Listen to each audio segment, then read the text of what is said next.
All right, today's lesson we're going to talk about cross sections, and you can read on the notes that this is kind of difficult to see. So when we talk about cross sections, we're going to deal with a couple shapes. The first is right prisms or triangular prisms here.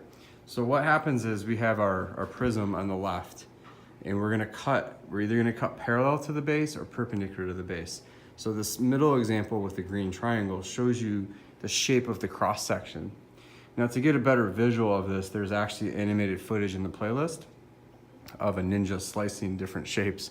So you can see what the cross sections would be if this shape is sliced with an actual knife.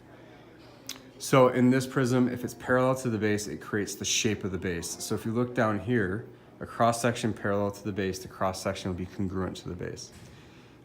In this example here, it's perpendicular to the base and it's going to create a rectangle. So number 2, if it's perpendicular to the base, the cross section will be a rectangle. Keep this in mind. We're going to do a summary activity at the end of this lesson.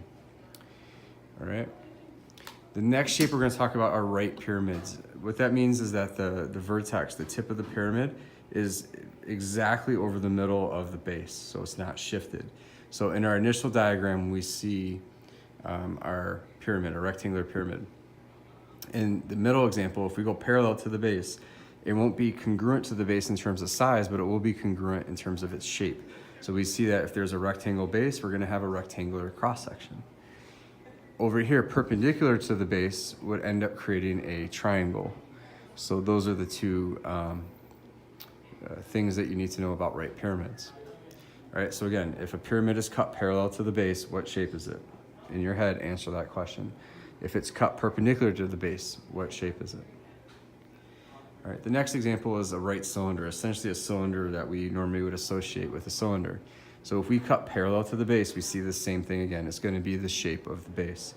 And in this example, if we cut perpendicular to the base on the right, we're going to have a rectangle. Right, so again, as a summary, if we cut parallel to the base, what do you get? If we cut perpendicular to the base, what do you get?